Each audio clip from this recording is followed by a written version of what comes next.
Hello and good evening, everybody. Thanks so much for coming out for a 5-star Cup Series race here at New Hampshire Motor Speedway. In the booth with me tonight, Bill Martin. How are you doing tonight?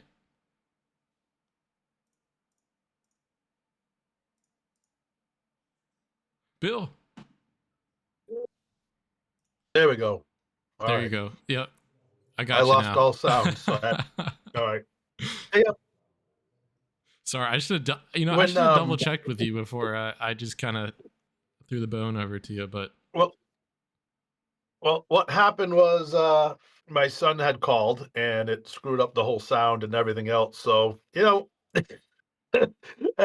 happen all at once when it happens. So we're good to go now. We got New Hampshire. It's going to be good. yep, absolutely. The Magic Mile. We're gonna go ahead and watch some of these guys qualify. Not for my own selfish reasons, not because I want to get faster at qualifying here, but for the good of the stream. Have Caleb Begg, driver of the 72 car, Okay, Major's Garage car. Track keeps falling. It's now 96 Fahrenheit. And let me turn off my micro Jeep there. Currently driving his out lap. I believe this is his first hot lap here.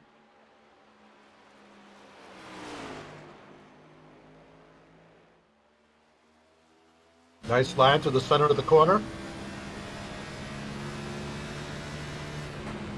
Yeah, we'll see these guys really try to diamond off this corner. Get a straight run down the back stretch here.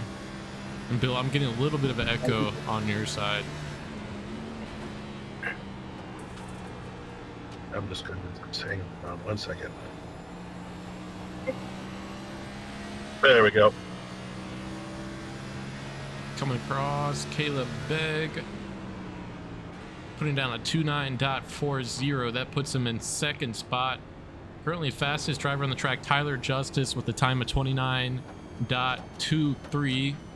Currently sitting on the pole here. I believe he's all wrapped up, so his time is locked in there on the pole. We'll keep an eye out to see if anybody else is running. Nick Baston currently on the track, as well as Colby Cooper here. Whoa. Running through the grass there, trying to get I don't know, maybe he's trying to get some extra weight on that car for pre-race inspection. Not sure. We'll go on board here with Boyd Hogan, driver of the 96 Reaper car. Reaper's Garage.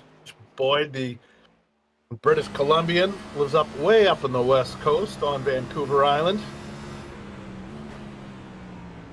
He is the current points leader as well. So he's going to be one to watch. He's definitely going to be fast. And let's see where he qualified so far. Yeah, points leader and now pole sitter with a 29.18. So beating out Tyler Justice. And just as I said that, Dallas Pataska putting down a hot lap of 29.09. So coming in and taking over that pole position from Boyd. That drops Tyler Justice to the third spot.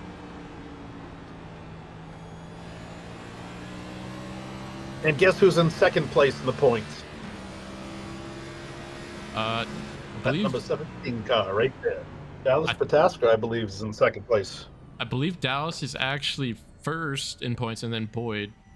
But we do have reports for a couple other drivers finishing up their laps. We have Johnny Avila, who is now P2 with a 29.11, and Adam. Sorry guys, this is the first time I'm calling y'all's league, so I'm gonna butcher names. And what you guys need to do is at me in the Discord and just like yell at me if I get your name wrong. But I'm going to get your name wrong, by the way. Adam Gilead. Is that how you read that? I can't see the names. They're not popping up on my screen. Okay. Gilliatt. There's only there's two L's. Gilead. Adam Gilead in third position. So that is your top three after qualifying. We do have a couple of guys, Austin Brooks, Rodney Roberts, who are still completing their qualifying laps here. Good looking white and red Reaper car there.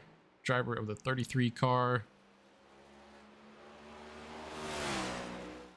Let me refresh my paints here because it does show as the 9 car in live timing, but I do see 33 on the side of his car.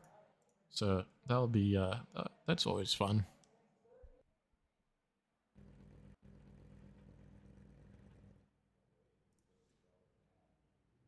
All right, I think we have our order set here. We'll go through the starting lineup. Let me get the grid pulled up. All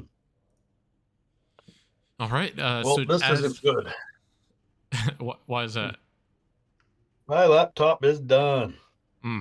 So it looks like I'm going to have to phone it tonight. Got it. Well, nonetheless, glad to have you. And we'll go through our starting lineup. Starting on the pole, Dallas Pataska in the 17 car. John Avila will be starting P2. Adam Gilead in third. Boyd Hogan in fourth. Tyler Justice fifth. Nathaniel Landwehr sixth. Rodney Roberts seventh. Austin Brooks eighth. Caleb Begg ninth. Colby Cooper 10th. Gordon Larson Jr. 11th. Brandon Mayer, like I'm the mayor. Got it. Yep. 12th, Michael Deitch 13th. Nick Baston 14th. Daryl Hahn 15th. Tanner Love 16th. Joe Stafford 17th. Xander Short 18th. Jeff Chandler 19th. Curtis Sawyer 20th. TJ Bartel 21st. Eric Blunt will be starting in the 22nd spot in the caboose. Yeah. In the back, out of the trouble. So that's not really a bad thing. You know, I don't like being in the back at the beginning of this race. The unfortunate part is we have a lot of talented drivers, a lot of fast drivers in this field. So don't expect a lot of cautions tonight, not with this field. This is going to be a lot of green flag racing. We do not have stage cautions. We do have stage points. We do have stages, but no stage cautions. So this is big boy league. This isn't, there aren't any fast repairs here or, cutesy stuff. This is, you have some very talented drivers here tonight. Yep, absolutely. So stage breaks are at lap 35 and then lap 70, obviously. Total of 151 laps, 151 miles around here. And pace car is off and we are rolling. I believe just one pace lap here, so we should be going green this time by.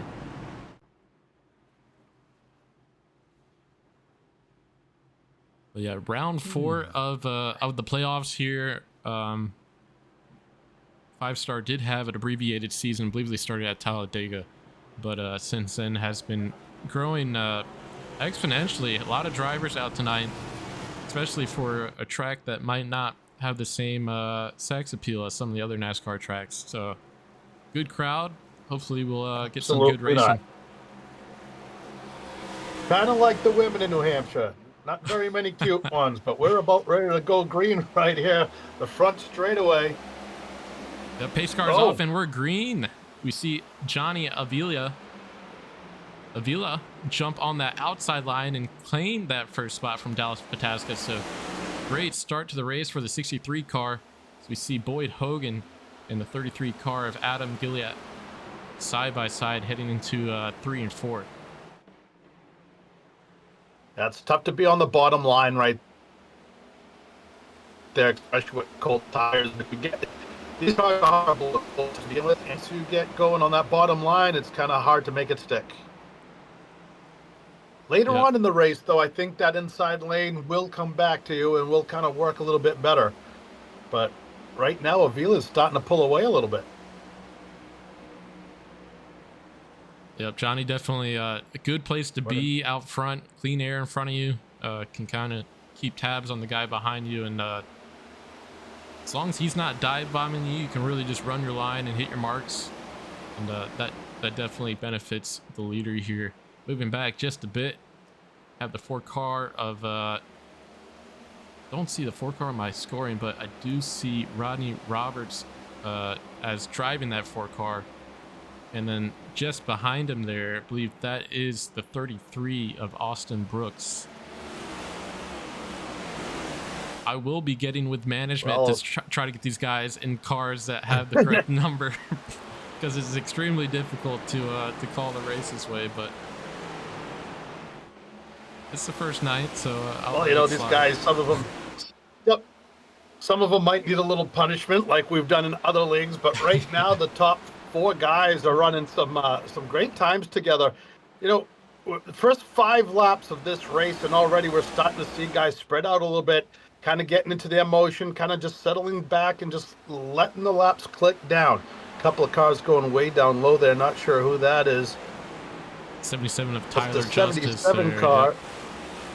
Yeah, so he's kind of just getting his way in. You know, we have a car around on the backstretch. And caution is out here. First caution of the night. Not sure who that was spinning.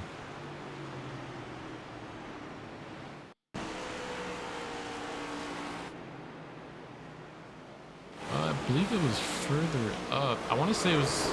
Oh, right there, the 00. We had a couple wrecks there. You saw ahead, there was actually a guy spun down the backstretch. I want to say that was the 33 that I just mentioned earlier, but Austin Brooks maybe? Let's check it out one more time. Looks like somebody broke loose, and then everybody else just had nowhere to go, and it piled. Oh, that was after, actually. Hang on here. Yeah, so we have that was initial, after the. Yeah. We have the initial spin of Austin Brooks, but further back, huge pile up there. And a lot of heavy damage to numerous cars. Xander Short involved.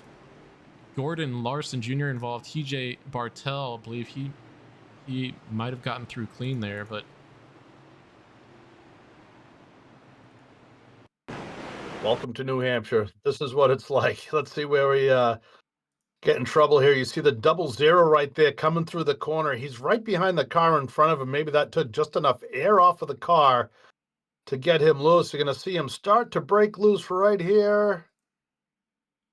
Yep, 00 does get a little squirrely on exit. That thing gets completely sideways on him. Yep, the 51 has no place to go. The 38 car just gets collected. The 5 car is holding his breath, and he just barely squeaks through. He's going to be okay. But the 51 car is going to come across the field, and he's going to hit that inside wall as well. So not sure how much damage he's going to have on his car. But, yeah, that's pretty significant.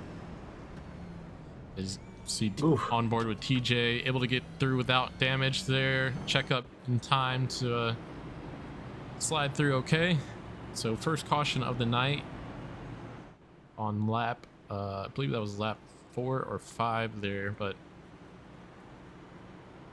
you know, the guys are on they're on the broadcast for the first time. They're on camera. Might be driving a little bit harder than they usually do for the camera, but this track, you know, if you get into a good green flag run here, it can stay green for a very long time. But yep, definitely, yep, it's a lot of guys want to make those moves early when they have a lot of the grip, and that way you can get the better track position in it, and then really try to keep the cars behind you by taking away their lines as the green run goes on. But pace car lights are off, so we should be back to green this time by. Just a quick note too, all of the playoff drivers are highlighted red on the tower there, so I'm not going to be trying to do the math during the race, but just for the viewers' pleasure, so you guys know. And green flag back in the air. Johnny Avila holding on to that. Great jump. Yep, holding on to that first place spot. Dallas Pataska trying to make something work there on the outside, but he's going to slot in behind and reclaim second spot again. Currently, Boyd Hogan coming down the backstretch here. You see Colby Cooper, or Adam Gilliat, yeah, Adam Gilliat to his outside there, side by side, heading to 3 and 4. These guys coming side by side.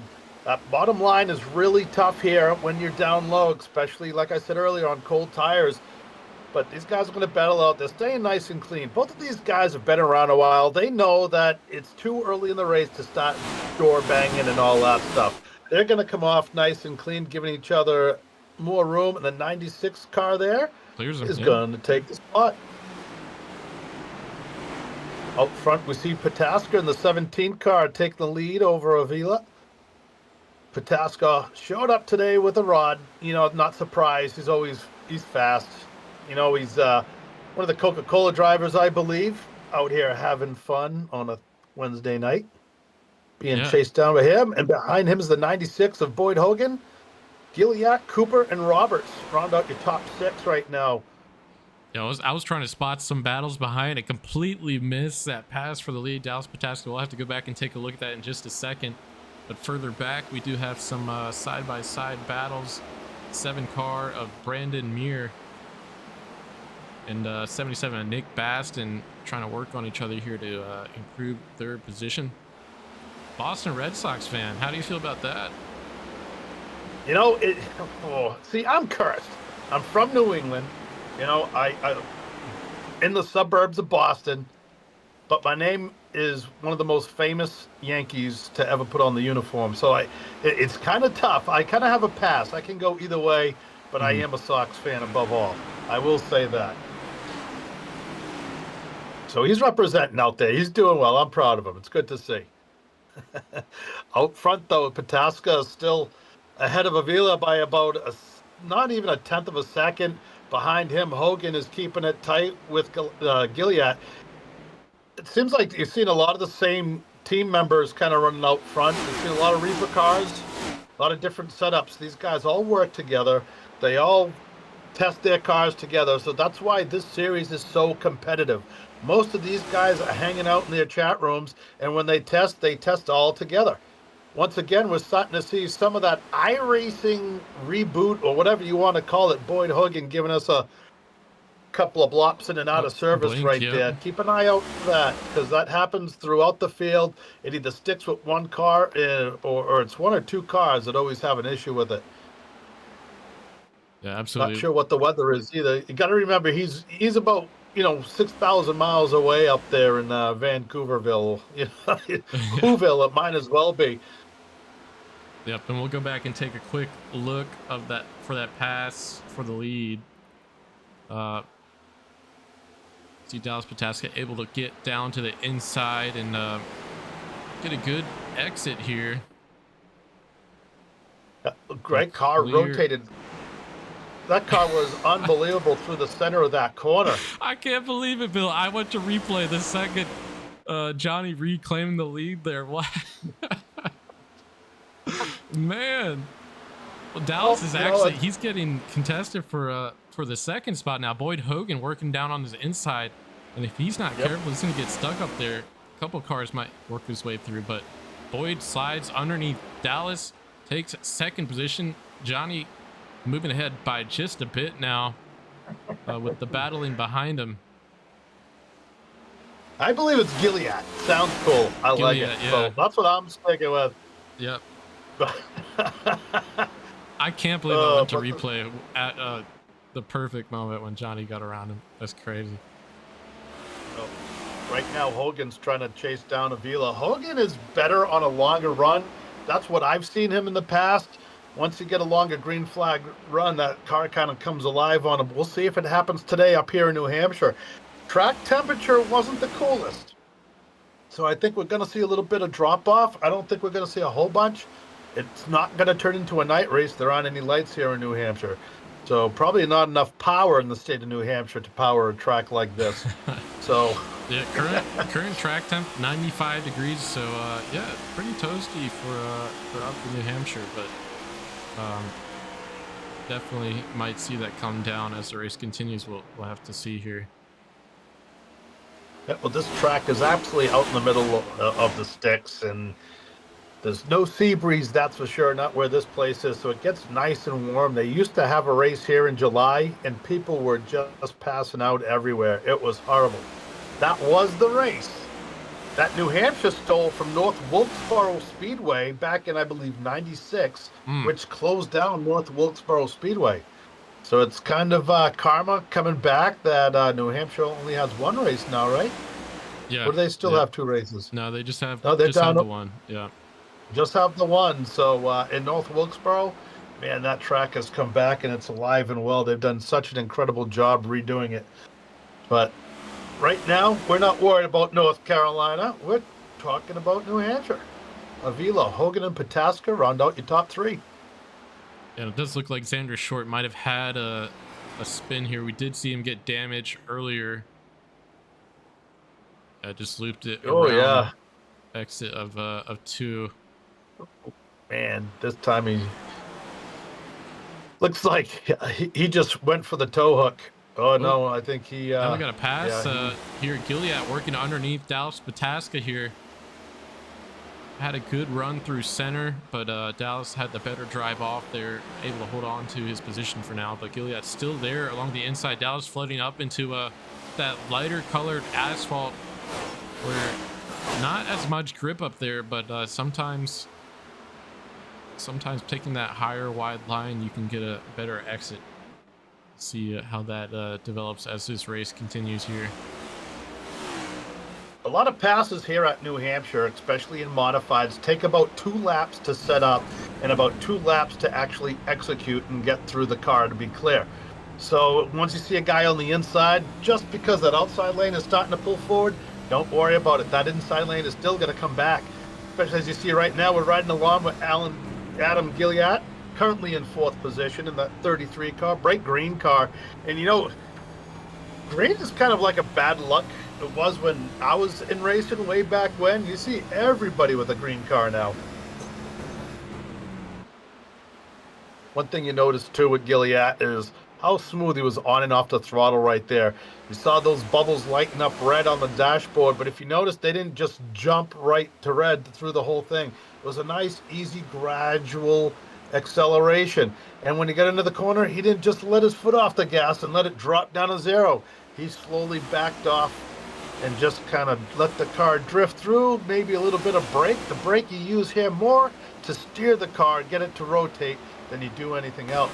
But I don't think any car is rotating any better than that 63 car of Avila. It looks like he's handling very well right now.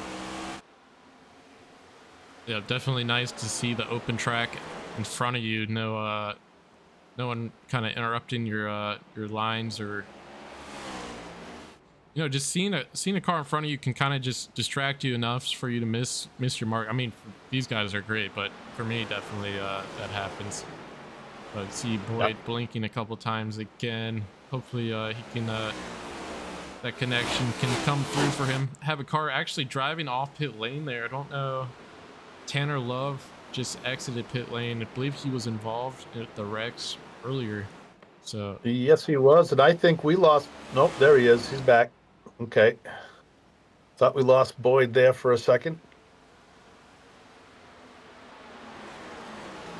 You know, that interval between Avila and Hogan is about a half a second. We're going to have to watch that to see if it starts going up or down.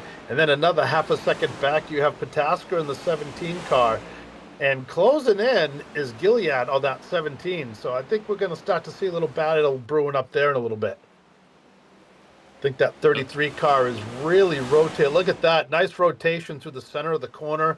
Comes off, goes right up to that wall, almost scraping that door. Nice clean exit down into turn 1 and 2.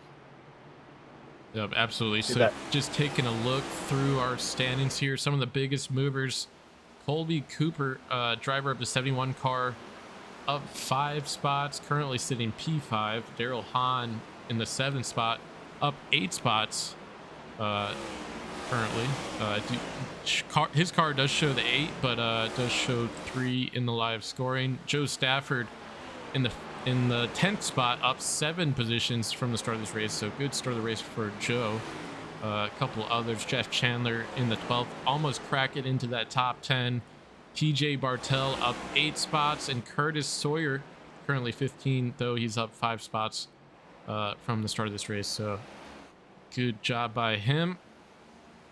Saw a quick flick of the leaderboard up top. I believe Dallas Pataska was putting the pressure on Boyd for a momentary pass, but Boyd ultimately able to hold on to his position there.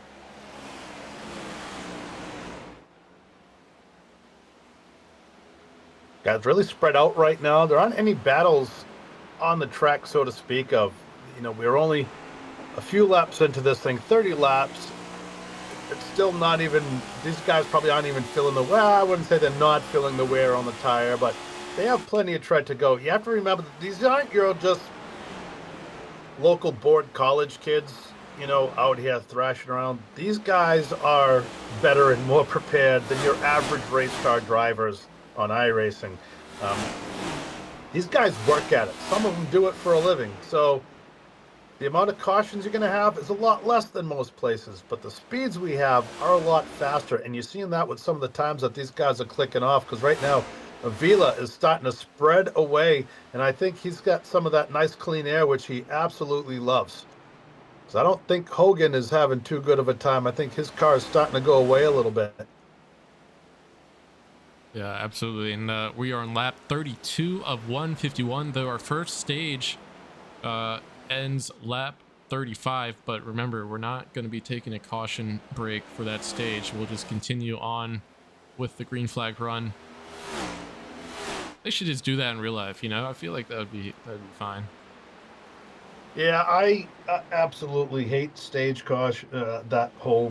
I think it's the most ridiculous thing. But I'm a purist when it comes to NASCAR, so I wish IndyCar still had open cockpits. So that tells you how I feel.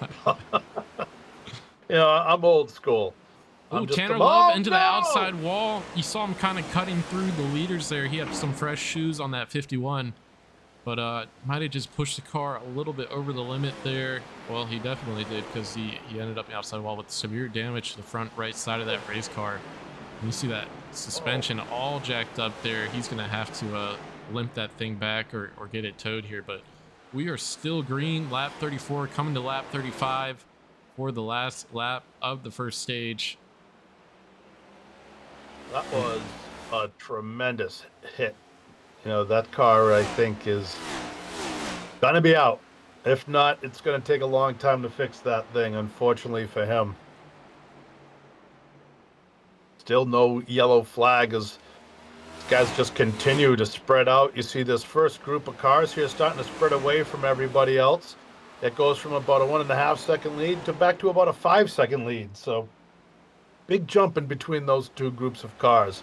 Right now, Gilliatt is still trying to get on the back of Pataska, getting closer and closer as he just barely nudges the wall right there, but he caught it on the door, shouldn't be an issue. And now you see him starting to follow the footsteps of Pataska. He's setting him up for a possible pass over the next couple of laps. It takes, oh, no! And you know what? You see that? There, yeah. Yep. Yeah, the announcer's curse. He's starting to put the pressure on Pataska. And next thing you know, the car starts setting out. But Pataska looks like he went into that corner too hot as well. He went way up the track, which allowed Gilliatt to move right back up on him. So both Pataska and Gilliatt having an issue on that last lap. Or maybe Pataska, you see him using that higher line now. Maybe he didn't have a moment, but he just decided to move up a little bit. Yeah, they're really starting to diamond out that corner there, letting the car float up into that third or upper middle lane.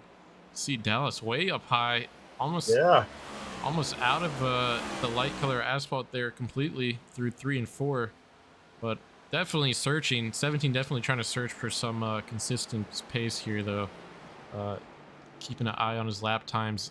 He is a little bit, he's basically matching Boyd. Actually, Gilliatt is running a faster lap by about a 10th last lap. But when you get late into these runs, you can put down a hot lap, but a lot of the times you put down a hot lap, the next lap is a little bit slower. And then because the next lap's a little bit slower, you can put down a hot lap again. So it's kind of just fluctuates when you get to this skill level, because these guys really are basically getting everything they can get out of these cars. Out of these tires. A lot more than what I can get out of. Me too. Yeah, me too. But if you think you have what it takes, come on up, join the Discord, give 5-star a try. I will tell you this: if you come racing with these boys, you better be prepared. So these aren't your average little aren't your average iRacers. Like I said before, see Austin Brooks in the 9 car going through there. In front of him, Tyler Justice coming off the corner pretty well. A little bit of a wiggle. I think he's a little loose off and a little tight in. So hoping to get his car worked on just a little bit. Joe Stafford in the 57 car, bright colored thing. Not often you see white wheels on a race car.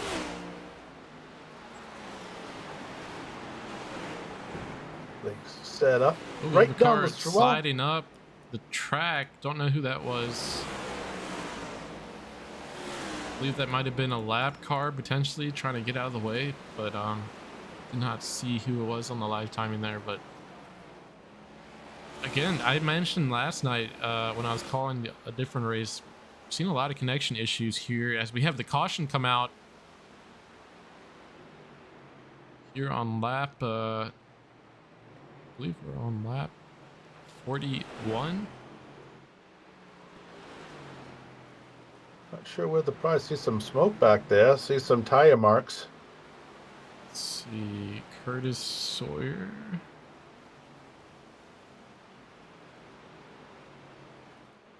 Oh, wait. Let's see it. Oh, man. Oh! Man, I hope he's not in the full motion setup, because if he is, he just got tossed on the floor. Oh, wow! Yeah, I wanted to see exactly what happened. I think he just, I mean, we all saw exactly what happened there, but I think he just got the rear end out wide and just went around on him into that safer barrier wall, but still a big hit for the 5. I think he had to tow back to pit lane there. But caution, Yeah, and I forgot to point out, but first stage is now concluded after we pass lap 35. So a lot of points going out for the top 10 there. Definitely every point matters as we approach the end of the season, and as expected, seeing a lot of the leaders, basically everybody on the track coming down pit lane here. A lot of laps on these tires, you know, especially at New Hampshire. This track is pretty gritty, but not far from this speedway. New Hampshire Speedway is one of the greatest short tracks in all of New Hampshire. Star Speedway.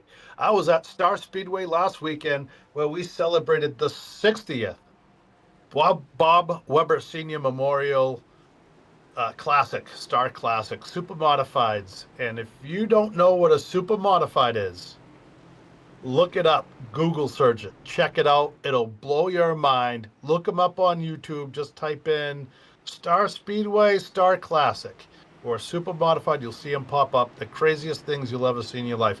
They run big blocks. And the big blocks are not in the front of the car. They're on the side of the car, on the left side of the car, in between the tires. Absolutely insane. And we just had, like I said, the 60th Star Classic. It was unreal. Had an absolute blast. And one of the jewels of New Hampshire. There's so many racetracks, short tracks in New Hampshire. If you ever come on vacation and they're not racing at the big speedway, man, you've got about a half a dozen other options to check out for a Saturday night.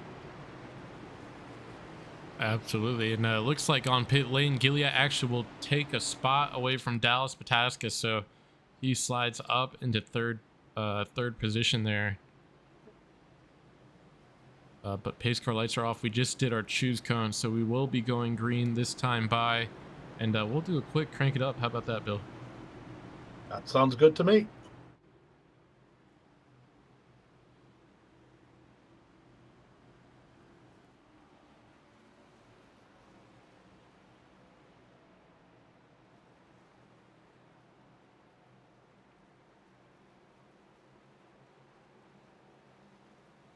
Yep, pace car is off, and we are green flag again. Let's go quick crank it up. You see the outside line is stacked up a bit, but great start by our leader there.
Coming out of the crank it up. It looks like Boyd Hogan has slid up to second spot, though.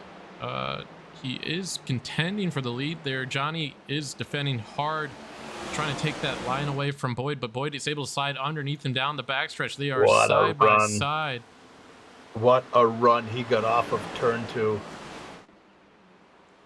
Oh, Boyd doing everything he can to hold on to that car. See it get a little bit upset, the rear end a little bit upset there, but they are still side by side down the front stretch here. That's about as close as you're going to get to wrecking without actually wrecking. When your car starts chattering like that, that means that you are on the edge of Vila, still holding on the outside as they go down the back straightaway. Side by side, it's a drag race between Hogan and Avila, and Hogan's going to have the position down low going into turn 3 and 4, but it doesn't matter. Avila's car rotating very well on the outside line. Ooh. He's going to get that momentum to come down. That was a great corner by Boyd, though he's almost clear of Avila, sorry, the 63. But he's still there. He had the momentum on the outside. They are still side by side. It's been a couple laps now, these two battling hard for this lead. They know how valuable that lead position is, and caution's out. And I believe 96 had the lead when the caution came out. We'll go take a look exactly what happened. But Boyd, job is done for him. He stole the lead there from Johnny, and we'll take a look to see exactly what happened with the caution. But great racing by those two up front. Man, it seemed like Hogan was better in 3 and 4, and Avila was better in 1 and 2. Let's see what happened back here. Michael Deitch just got a little thunder in that foot on the exit of 2, and the car just goes around him. Able to keep it out of the wall. No significant damage to that car, but caution. He was able. He was right on it too, because as soon as that car broke loose, he was on the binders getting it to slide straight away from that inside wall. You saw that wreck earlier where the car broke loose and just jetted down into the inside wall and just absolutely smoked it. That happens so fast when you're in one of these cars, especially in the simulator, that you just don't have time to react. And you see Hogan coming to the pits right now. Look at that. Yeah, Boyd's coming down after just claiming the lead there. You saw the tight battle with Avila. So maybe it's gonna be a fuel stop. Yeah, maybe. No, I doubt that. No. Huh. So we are on lap 52. Sorry, we're on lap 53 here. 151 laps total. Maybe, yeah, I don't know. Maybe it's just, it works for his fuel window. Well, I'm not going to question the guy. Yeah, you know, exactly. I'm not going to question what Boyd Hogan does. He's catching up to me as far as talent on the field. But when I told Boyd that, hey, Boyd, I'm coming back to the racing series 5-star. And, he begged me not to race on the track. He absolutely begged me. He says, we really need you in the booth. He's like, I just, you're so talented on the track. I don't want you to win every race. So we need you up in the booth. So, he talked me out of it. Yeah. Yeah, a guy who drives to the front and then takes the lead and then pits right after that. He obviously knows much more than I do. I would still be celebrating that I got the lead there, but yeah. I was testing one of these cars at North Wilkesboro Speedway, and Xander Short was actually helping me and teaching me how to run. I gained a half a second a lap with his help, but that's just an eternity. But I was still in the back of the pack with the group I was racing with. These guys ready to go again, side by side. The 63 and the 17 been going at it all night long. Gilliatt's been following right behind him, and now you see Cooper in that 4th spot in that 77 car. Yep, pace car is off, and we are green flag again. They see that inside lane moving well. Oh. Johnny back to the lead, and Adam Gilliatt will be claiming the 2nd spot just ahead of Dallas Mataska there. I don't know if Pataska had an issue or if he misshifted something, he just got caught sleeping right there, and those other two cars were able to jump out in front of him. You see the 77 car kind of getting stuck down on that inside lane. Not where you want to be when you have cold tires, especially after a restart. Some guy, I can't remember what his name was, used to say that cautions breed cautions. Out front right now, Avila still out front. Oh, Now there's a Dallas battle dives for down. second place. Pataska making a dive to the Oh, inside of Gilead. yeah, super tight He's- racing there. 17 did dive down deep into that corner. He's now on the quarter of Adam Gilead, coming through turns 3 and 4, almost touching there. Dallas sending him Man, up the track. Don't know if they actually made contact, but definitely was tight racing through 3 and 4 there. Dallas now in a good position to try to clear Adam here on the exit of 1 and 2, but Adam's still there with great momentum actually off the exit here. you know, if these were two guys on just a regular iRacing room or something, that would have been a huge wreck. But these guys here know enough, able to make contact and still keep it straight. They're still battling side by side. This time coming off the corner, nose to nose. And it's going to be Gilead who's going to take the position at the line. You see the 17 car once again dive below. All this action up front is allowing the 71 car to close in of Cooper. And Robertson Justice is starting to get closer. Now you see Gilead struggling on the outside. Pataska got a really good run down low. They're going to come to the corner side by side one more time. It's going to be Gilead just nosing forward a little bit on the exit of the corner. Now it's just a drag race right down to the front. Ford versus Chevy, and it's going to be the Ford right now. That's how you know it's iRacing. The Ford had more horsepower than that Camaro did. Coming out of turn number 2 right now. They're still side by side. And Thomas, this is some of the best racing we've seen all night. I mean, I completely agree. That's why I like this track. I mean, yes, we do get strung out and single filed as the run continues, but if you have good grip on these tires, this is a 2-lane track, and there can be a lot of side-by-side racing early in these runs. But these guys still battling it out here for this second position, allowing Johnny to slip away just a bit, though still about half a second. You see Adam Gilead eventually able to solidify that second spot, though he's loose up into the wall, slides up to the wall. All his momentum is gone. Still trying to get control of that race car. He's completely around, and caution is out. Heartbreak. Man, and I gotta tell you, the this commentator is our first race, but is alive and well tonight. Every time you do a series, and this is the third race I've done so far this week, 2 with you, Thomas. And it's the announcer's curse. Man. First time doing this league, I was really liking Gilead. I was liking the car. I was liking the moves he was making on the track. He's obviously going to be a fan favorite.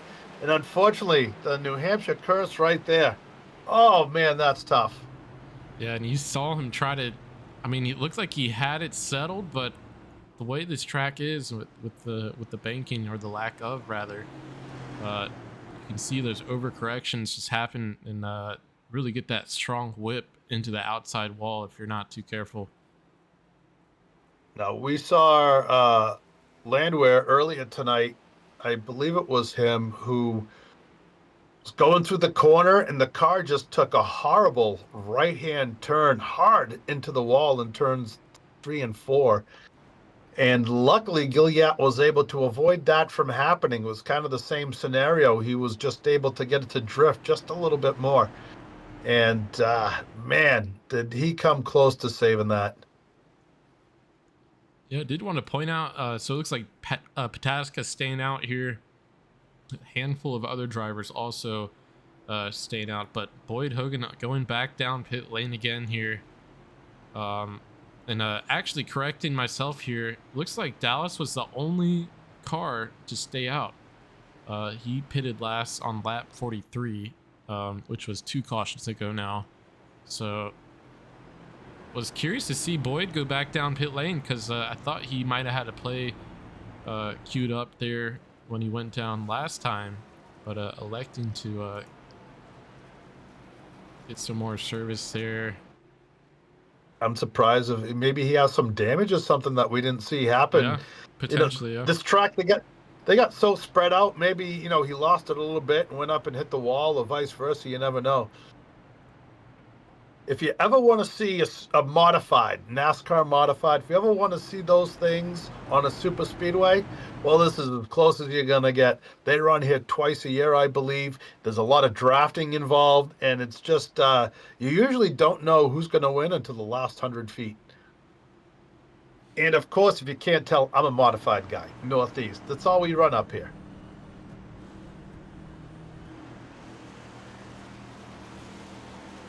However, this week I was asked to help out full time on a super modified team, which was be a touring team, and Oh, cool. yeah, we'll see what happens. That's a lot of work. Yeah. A lot of work, a lot of time away from family. We're getting ready to go green one more time, and wow, what a drag race we have here.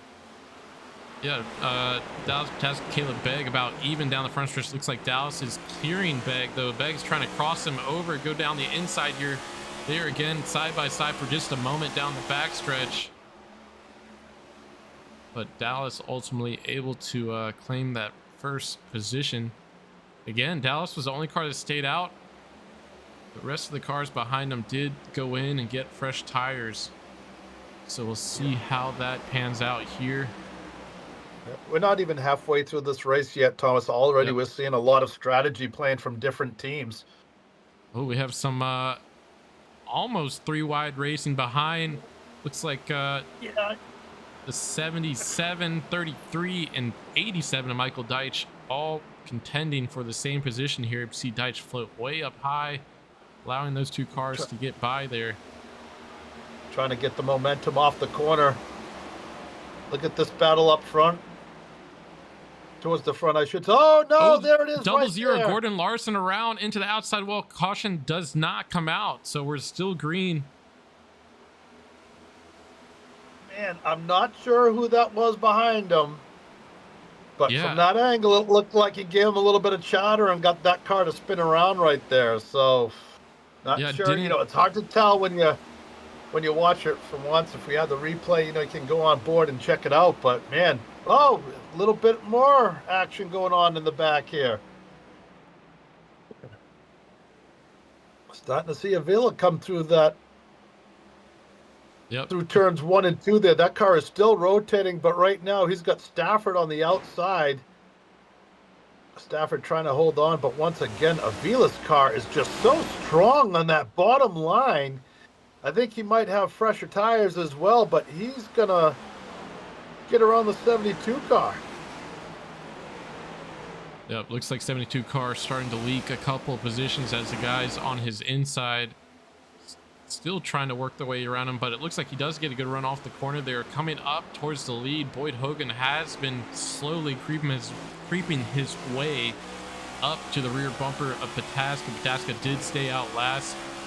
Caution, Boyd went in, got fresh shoes, so does have the advantage in that sense. You see Dallas get a little bit tight maybe on middle there, but Boyd able to keep that car about half a car width below him.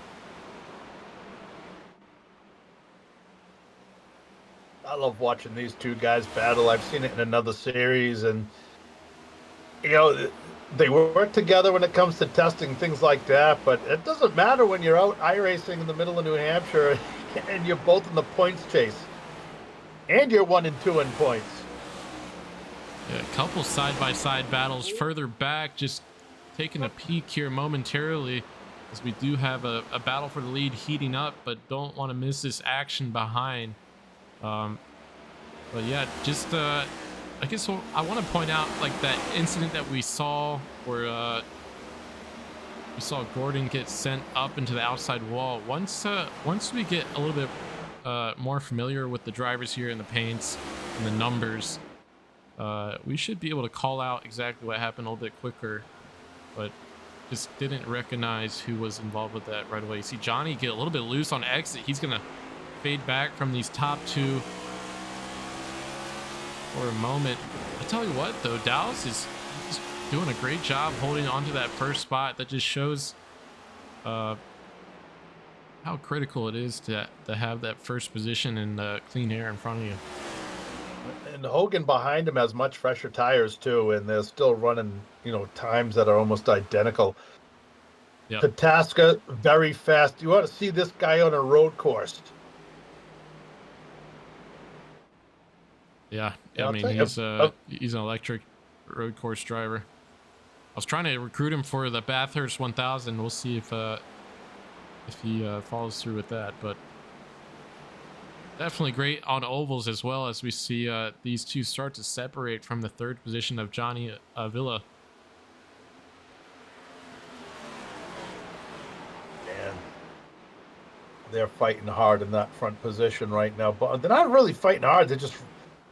Their times are unbelievable. I can't believe Pataska, especially with how old his tires are. It's unreal. But you know who's really kind of showing some serious talent tonight? Another favorite of mine so far is Avila. Avila's really hanging tough. He has that car working very well through the corner right there. And look who's not far behind him, the 18 car of Justice. Tyler Justice, he was involved in a little incident earlier, kind of fell way back. He's worked his way up. He's in 5th spot right now, and he's battling with the 77 of Cooper. Outside there, you see the 8 car and the 57 car really battling hard. Daryl Hahn really diving deep, almost touching the apron there through 3 and 4 to try to clear this 57. These two's been battling for a couple laps here. Looks like Jail's will be able to clear him on exit of 1 and 2. And I believe Hahn must have made an adjustment because his speeds have creeped up. He's running about 0.3 of a second faster than he was during the last stage. So he obviously made some adjustments to his car. Now it's working a lot better, especially through the center of the corner. Look at this battle we have here between the 8 and the 33 car.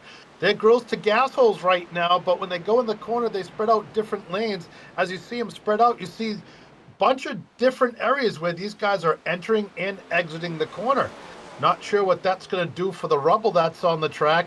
It's going to make it slippery. You're going to see that start bouncing off the top of the wall and kind of working its way back in, especially on extended green flags. That's one of the issues that you have here at New Hampshire International Speedway. As those marbles work their way back into the groove, that groove narrows up. So where you could run before, now you can't. You're going to get up there and you're going to see more cars spinning out, especially when those tires get a little bit worn down. Man, it's tough. Every section of this track is difficult at different stages of the race. Yep. We ran here 3 years ago with the ACT Tour. We had that issue, and man, it's New Hampshire. This, it's called the Monster Mile and a few other things. Yeah, absolutely. And Daryl Hahn up 10 spots now, sitting P5, so he has cracked into the top 5 as of now. Lap 78 of 151. Currently driving to the line for lap 79 here, backing up just a bit. A couple other guys, big movers. Joe Stafford, driver of the 57 car here, and Jeff Chandler.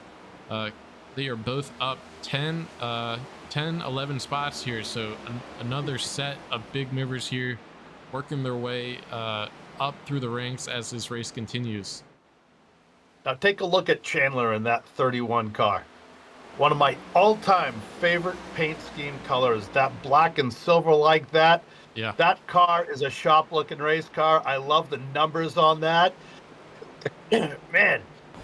Well, if anybody wants to send that paint scheme to me in the Discord, feel free. Not that I run these cars very often, but I love the look of that race car. That is called a hot rod. And did see the battle for second place starting to tighten up just a bit. Johnny Avila almost to basically is at the rear bumper of Boyd Hogan here. Really trying to contest his ability in that 96 as the tires start to fall away. You see Johnny slip his nose down there just to show Boyd that he's there. Sometimes that's enough to move the guy off his line, but Boyd, very experienced race car driver, so it will take a little bit more to take that position. Yeah, all you got to do is get them to look in the rearview mirror, and that's going to throw their timing off. As a spotter, you're going to tell your driver, looking.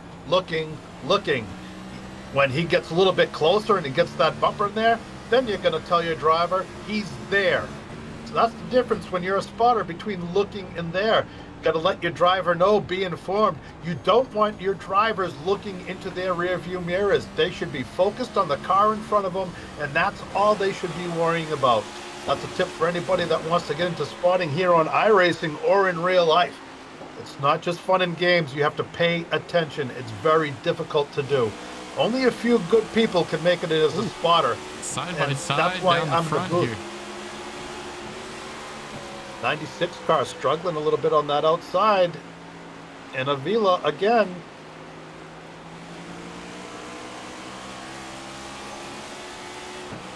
Oh boy, look at this drag race. Hogan on the outside, Avila on the inside. Going into the corner, and they're side by side.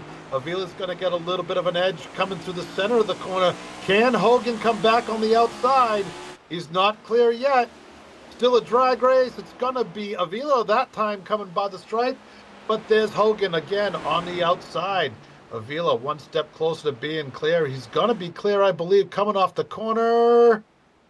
No, he's not. Hogan gets the momentum back and gets alongside. Barely there. Hogan's going to have to try to throw an underneath move here if he wants to try to keep that spot. Hogan a little bit loose, tracing it down the track.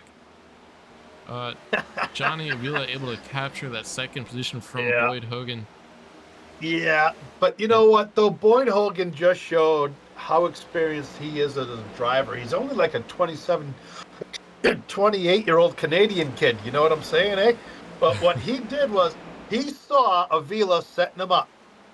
And when Avila drove through, he knew that Avila was going to give him a little bit of a slide job. So he tried turning underneath him and getting him back on the straightaway. Earlier on the gas pedal, faster your car is going to be on exit. Unfortunately for Hogan, his tires kind of gave out a little bit and wiggled. And now he's starting to get reeled in a little bit by the car behind him. Yeah, but the person that loved to see that battling was Dallas Mataska. Always good to see second and third battling behind you, just because they're using each other's stuff up there even more. But backing up just a bit, we have Austin Brooks, shows 33 on the track, but 9 in live timing. And Tyler Justice, 77 on the track here, trying to compete for that top 5 position. I gotta remember to keep an eye on the tower there where it indicates who is a playoff driver. You see Tyler Justice get squirrely and into the wall there. That allows Austin Brooks to go underneath him and take that top 5 position. And I was just gonna say Austin Brooks is a playoff driver. Tyler Justice currently out of the cut line, so I think he was eliminated. I don't know. I gotta double check all those standings. I tried to absorb it all before the race, but already failing me here. I've never understood how that stuff works. One thing I heard about this league, now Thomas, you and I have discussed this before. You know that I absolutely hate this point system. But one thing that they're doing in this league, first of all, no stage cautions. I absolutely love that. Second of all, after tonight's race, who's ever at the bottom of the playoffs is eliminated. So, I mean, that's just a whole dynamic of putting pressure on a driver. And then, can you imagine coming into a race here at New Hampshire, being on the bubble? It's already a difficult track. And already, you know, you have that stress of worrying about making sure you get above that other guy in points. But, man, it's not a game. iRacing is a simulator. One thing that you do get when you're driving this simulator is stressed, and you actually sweat, and it's a workout. It's not easy. Yeah, I know my setup. Always have to take a shower after any of these races. I have actually, when I built my setup, you know, for those of you who don't know me, everybody calls me Bill the Masshole. Why? My name is Bill. I'm from Massachusetts, and you listen to me for a while and you'll realize I'm the other part of it. But what I did was, when I retired, is I went out and I bought myself a beautiful system. I have a triple screen. I have a really nice steering wheel. I have the racing seat and everything else. And I absolutely love it. It's fun. I did try Saturday night at Star Speedway a full motion setup, and I got to tell you, it made me seasick.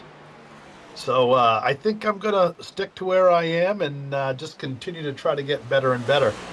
I'm great at short tracks. This stuff here, whole different ball game, folks.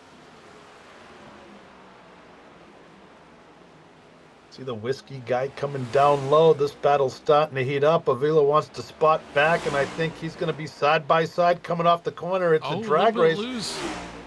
Pataska's kind of brushed the wall a little bit. I think Avila saw that and kind of got spooked. These guys right now are side by side coming to the corner. Pataska, I think, has the preferred line coming off the corner. He's going to have a great run.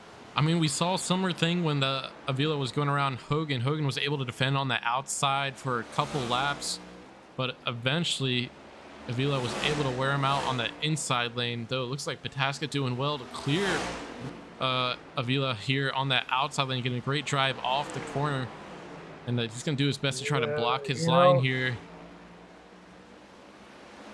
You know, these are professional iRacers, so I will say this.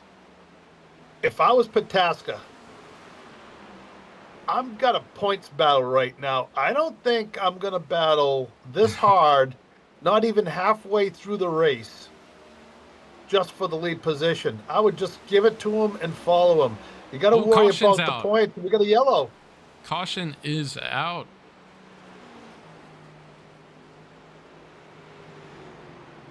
We'll take a look to see exactly what happened, but I believe we have a car turned around there on the backstretch towing there, but Pataska still had the lead when the caution came out.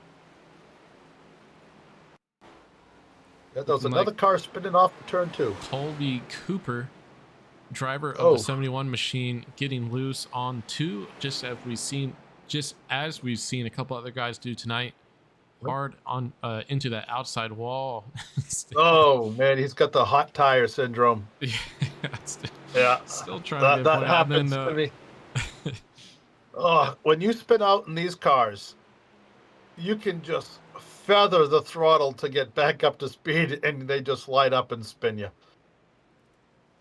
I want to go back and take a look here on the exit of this turn 4. Looked like 63 might have got a little bit loose under. Yeah, you see that tiny little bit of a hiccup there, able to get it corrected and continue his battle with Dallas, but it shows how hard these guys are driving these cars. Johnny Avila actually is not a playoff driver, and you started to mention earlier, you know, how hard is Dallas going to push this? He is the points leader. He's currently the highest playoff driver on the leaderboard currently.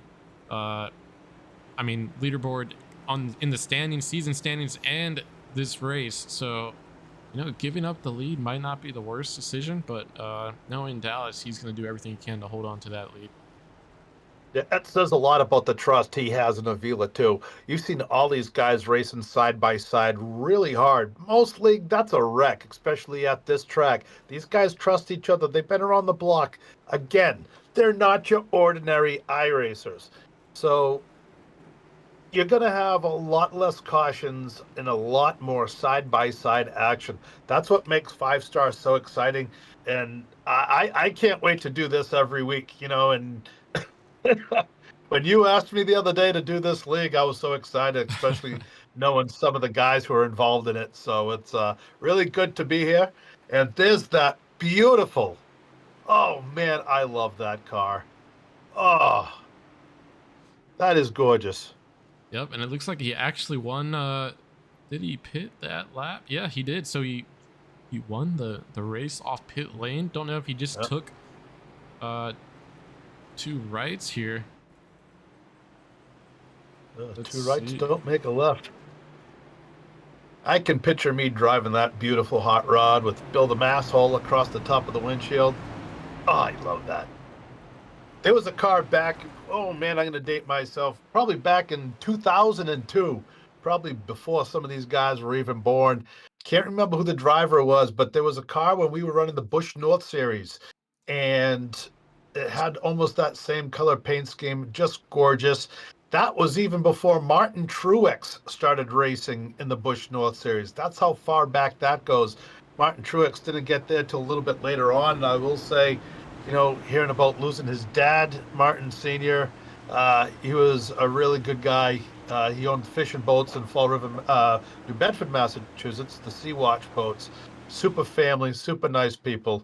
And sorry to hear about that tragedy about a year ago. We're getting ready to go back to green. And once again, you see Chandler in that 31 car jumping out in front a little bit. But here comes Patasker on the inside. Yep, Chandler did just And take Chandler goes up. two rights, so that's what got him up here with the leaders. You see Dallas trying to use that extra grip to make that bottom work. They are still side by side coming down the backstretch here. Chandler doing his best to try to steal this lead. You see him leak a little bit of speed mid-corner, allowing Dallas to reel in middle to exit. So great start here by Dallas to trying to reclaim this lead from Chandler. And Chandler's Chandler not sends giving it it up. hard into Chandler the corner, goes way up way the hard. track. He's way up the track, allowing Boyd now to get to his inside. He gave it everything he could there, but just not enough speed. Somebody got way sideways. I'm not sure who that was, but they were way sideways. They thought they were on a dirt track like Eldora. They came across that thing. Woo! I can't believe they saved that. Thought for sure they'd be in the wall.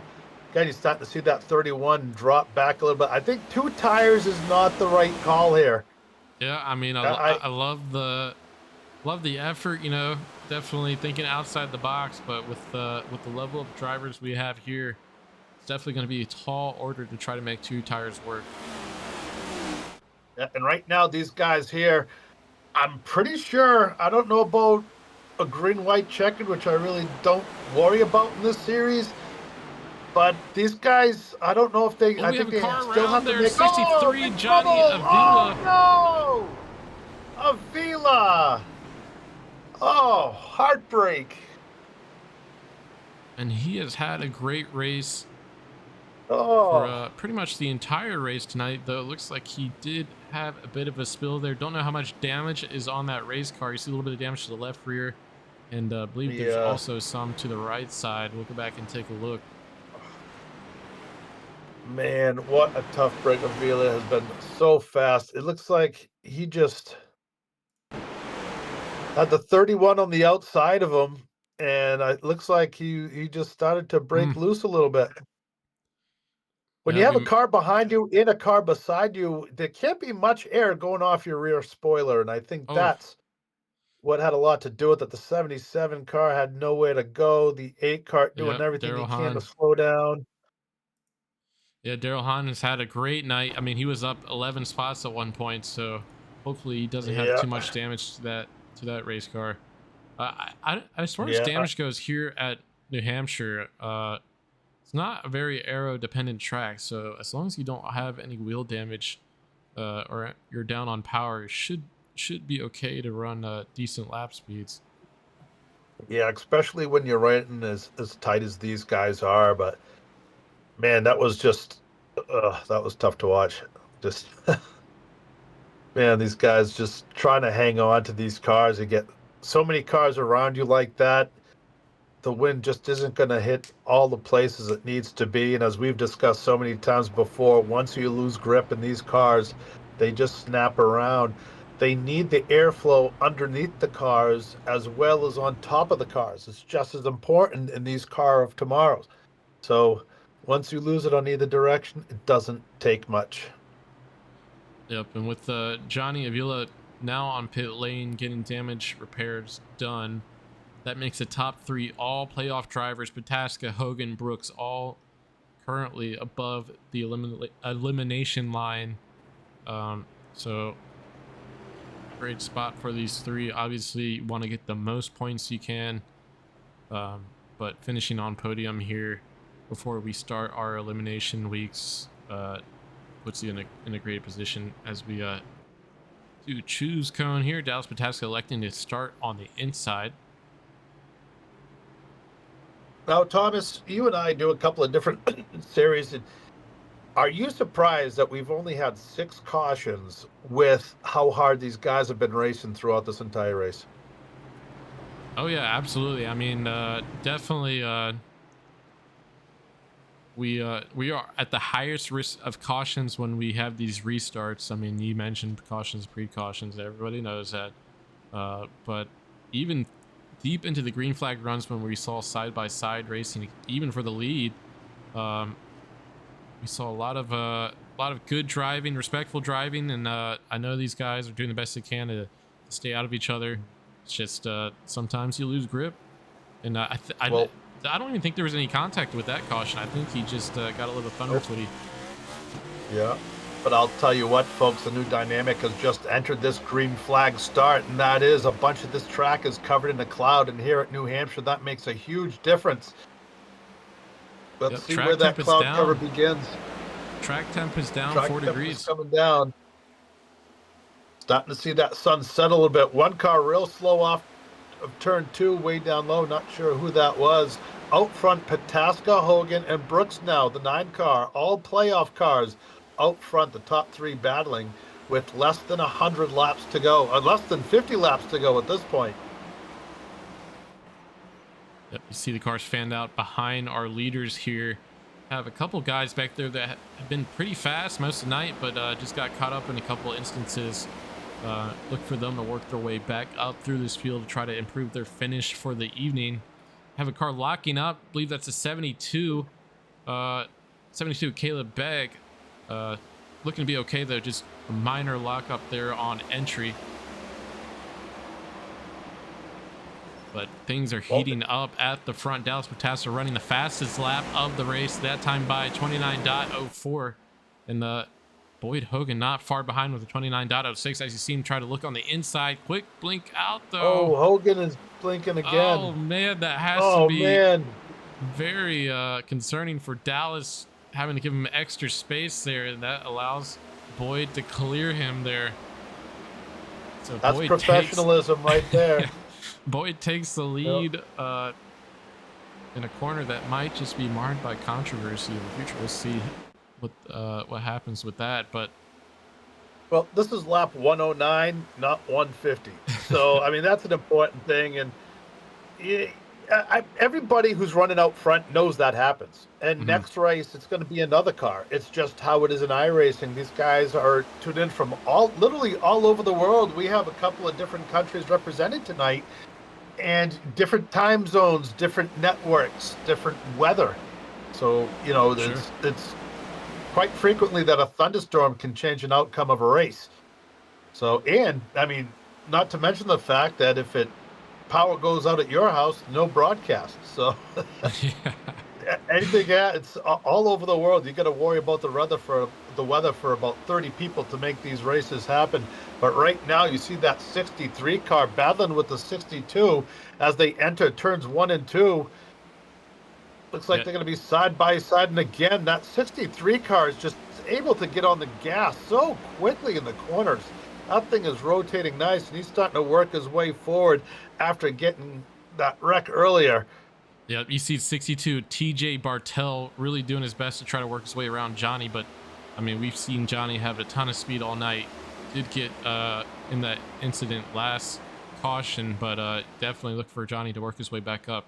But TJ Bartel actually up 15 spots from the start of this race, so he's having himself a night, though. He is trying to keep defending a spot from Jeff. Jeff now able to work his way underneath the 62, and Jeff himself up 13 spots. So a couple of drivers with great races as of yet. From Rossville, Alabama. Go Georgia Bulldogs. Whoops, I'm sorry. Anyways, back out front, we got Boyd, Hogan, Pataska, and Brooks. Oh, we have a car around Daryl Hahn. Able to save it. Oh, what a save by the 8 car. Obviously very disappointed that he got loose, and a lot of track position loss, but he's not out of the race. Not out of the race. He was heading towards that inside wall, as we've seen many others do, but that time able to save it. I bet he would have wanted the caution to come out though, because he has lost a ton of time now, sliding back to 12th spot. He has, but I don't think we're going to go the rest of this race without a caution. I think that it's going to happen again, and he's going to be able to get back into it. And even where he is, he still has a chance to get a top 5 finish, especially if we have another restart. So don't count him out just yet. It's not over. And look at that. Oh, that car just a little bit high there. Is that the 33? Yep, 33 is Austin Brooks. Brooks, yeah.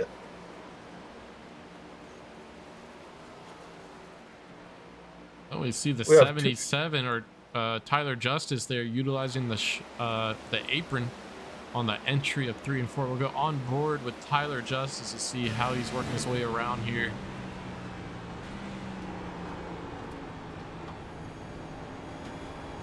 Another one from Alabama.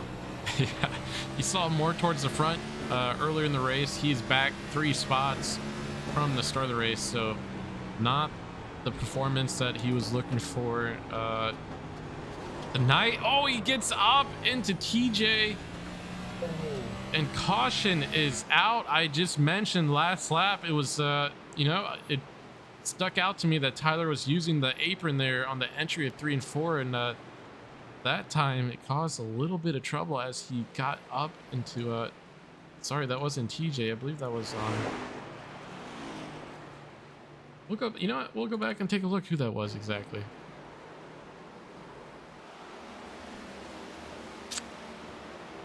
Let's see. Well, nope, you just passed it. That was before that. Yeah. Ooh, 4 car. Oh, the 4 car. Which is actually not the 4 car, I don't believe. Yeah, I think that's a lap car. Man, it just makes it so hard when they're not matched up. But yeah, I think it was a lap car that Tyler was trying to work his way around there, and he just overcooked it. Oh man, Rodney Roberts there. So apology letters, flowers, chocolates, all the above. Probably will be sent to Rodney Roberts after that one. Yeah, you know what, folks? I can tell you right now that they're not telling each other how happy they are. So, but you know, then again, I'm sure he's going to get on the radio and give them, you know, obviously it wasn't intentional. So these guys are good about it. It's all fun and games. Justice gave him the chowder. He certainly did give him the chatter right on the rear quarter, spun his ass around. The old Massachusetts one-fingered salute. Heck yeah, brother. We do see a lot of the leaders, basically all of the leaders, come down pit lane. I think the only car that stayed out, Johnny Avila, stayed out, so he will take first position. And we saw Johnny have an incident earlier where he got loose through 1 and 2. Believe after that he went down pit lane to get some repairs and tires put onto that race car, but ultimately might work out for him as he's able to reclaim the lead under caution here. And we've seen how valuable track position is. We had Dallas, the 17 car, stay out earlier when basically the entire field went down pit lane, and he was able to hold on to the lead for a long while after that. So see if the 63 can replicate that here. And we are on lap 119 of 151, so not too much left in this race here. Still have a good side by side. Yeah, a good little run here to the finish, but definitely if these cautions start to stack up as we approach the end of the race, might be a good decision by Johnny here. Yeah, let's see what can happen. Avila trying to win this thing. I gotta tell you, I like this kid's style, man. He's been battling real hard with some of the other guys. This is the first time I've personally seen him race, but I've seen the other 2 guys that he was racing with. I know how good they are. So he obviously has talent if he's up there rubbing bumpers with those 2. And he's been awfully fast tonight. And, I kind of want to see him pull it out. Let's see what he's got. Yeah, pace we know car's Pataska off. is good on the long run. Rolling into the restart zone, and we're off. Green flag in the air. Johnny with a great jump on that inside lane. Dallas Mataska underneath Boyd Hogan heading to 1 and 2 here. Still side by side. action. Boyd Hogan, Dallas Mataska down the backstretch. Oh! Johnny holding on to the front spot. Yeah, we have some action further behind, but we'll stick with the leaders here as we work our way through 3 and 4. 33 car. Oh, one car Austin up into the Brooks wall. up into the wall. And we're 3 wide down the front stretch. Johnny caught out in the middle. Dallas Mataska on the inside. Boyd Hogan cleared him on the outside there. Boyd trying to complete the pass for the first position, and he is up into the lead. So Johnny on 2 corners there loses 2 spots. Dallas Mataska to the inside. Boyd to the outside, and the outside lane is the winning lane there. He is taking the lead here with 30 laps to go. That brought back memories to the 1991 Indianapolis 500 when Mario and Michael Andretti, Michael starting on the pole, Michael starting in third, Mario was on the outside of row 1, and they did that. They just together drove right around the front row and took off 1 and 2 for the next 50 or so laps or whatever it was. What memories that brought back. Great side-by-side, 3 wide action, and they didn't wreck. That's what's so exciting about this league. I love watching these guys. We've had all kinds of side-by-side action and no wrecks. Yep, and Boyd Hogan just set the fastest lap of the race that time by. He is on a mission. 28 laps ago, we saw behind there was some issues there. I believe the 77 Tyler Justice got a little bit loose through the middle of the corner, stalling a couple guys behind him. But Dallas Mataska, Boyd Hogan pulling away from this pack behind them. And Johnny looks like he made the wrong call. Avilia kind of wishes he went down pit lane now, I bet. Yeah, I think he's going to struggle, but he kind of had no choice at the time. We'll see how it works out, because it's not going to be long before everybody else's tires wears out. Now, we've seen how good Pataska was with old tires. He was running out front of everybody. So let's give those tires a few more laps to warm up. They've had 1 or 2 cycles already, so they should be good to go. They just need a little bit of heat before that thing goes. Loose. And you see there, he gets real loose coming off the corner. I don't know if he made contact with Chandler, but I don't think so. I think that he just saved that by the hair of his chinny chin. That thing was very Chandler close loose to now. coming. He's spinning around on the backstretch, hitting the side of Johnny, no! straightening him out, and green flag still out for now. And we're still green here, so a lot of drama on the backstretch. That's Avila's night. He's done. Oh, man. I don't know how well he's going to do. He took a pretty good hit right there. Yeah, we'll see if we can get an eye on exactly what happened, but these top 2 are very far ahead. Tyler Justice, next car behind Dallas Mataska, 25 laps left. So not too much left in this race. It looked like we were. There was a pack kind of forming back behind there, and then when we saw Chandler get loose, really just stalled up a lot of drivers there. Sorry, go ahead, Bill. Oh, man, that was heartbreak, just as you described. Got up into Avila, and that was the end of it. That was a tough break, especially with no caution coming out. We'll see if we can. Yeah, you see Chandler get loose. Oh my gosh, yeah. Yeah, he smoked Avila. The fact there wasn't a caution there, that is pretty crazy. Man. Oh, that's not good luck. You know, you're not meant to win a race when something like this happens. Yeah, you see Daryl Hahn actually able to slide by just barely. Heads up driving by the 8 car there. When that happens, you get such a wave of disappointment over your face. It's like having a doobie and no Doritos. It is one of the sinkingest feelings you're ever going to get. Oh, heartbreak for Avila. I'm going to be watching that kid for the rest of the season. You know how I like to pick out a couple of drivers to really watch throughout the year. Avila's going to be one of those guys, even though he's not in the playoffs. He's shown a bunch of talent tonight. Looking forward to watching him race. He's not done yet. You never know. We'll see what happens. I've seen other things worse than this. before somebody didn't, finish a race. He'll be up front. Don't worry about it. He may not win it with the damage he has, but I think he's going to be able to gain a position or two. But out front, everybody's chasing that guy, Boyd Hogan, in the 96 car. And he's actually pulling away a little bit. Pataska's kind of falling back a little over a half a second behind him. And Justice has fallen way back in that 18 car.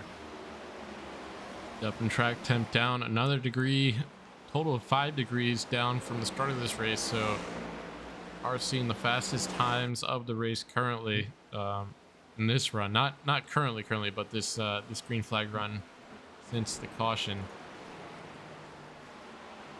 Well, here in New Hampshire, once that track gets covered by a cloud or the sun gets down a little bit, it really cools off fast, and you see two cars there almost colliding. That was close. Yeah, Daryl Hahn up 10 spots. The car in front of him, Joe Stafford, up 13 spots. So both of these drivers have had a heck of a night here. Daryl Hahn trying to get another position here, extremely tight to the 57 at Joe Stafford. And Hahn is a playoff driver, so he's really trying to do everything he can to grab every point he can here. It looks like he'll be able to clear. No, they're still side by side. Not quite well. Down the front stretch. It takes a couple of laps to pass a car here. But again, you see that A car just rotating much better through the corner. But unfortunately, that higher line gets all the momentum coming off. Yeah, and you see 8 go way down low, down into that first lane where there's almost inverse banking, but might have worked out. No, he does get a good run, but you see the 57 come back. That New Hampshire has that progressive banking, they call it, where it's certain degrees the further you get up the track. And you see both of the cars wiggling, and this is going to allow that third car to get up behind them. Yeah, and that's the 33 car of Gilead, and now you're going to see a situation. 33 is Austin Brooks there. Is that Austin Brooks? Yep. All right, okay. But these guys, now you're going to get a situation like we saw before, a car side by side and one behind him. It just took all the air off of him. Yeah, and Han able to clear that time. So as you mentioned, takes several laps to get a pass done, but if you stick with it, you can eventually get it done. And now the 33 of Austin Brooks trying to do the same, trying to slide underneath Joe Stafford. They're probably going to be following a very similar dance as we just saw with 8, as 8's already starting to pull away with these two guys fighting behind him. I love watching all the side-by-side action. Oh, 33 loose. Austin Brooks loose on exit. That's going to allow the 57 to move ahead by a couple tenths there. Definitely that was close. Not with 14 laps now. Not a time where you want to compromise your race.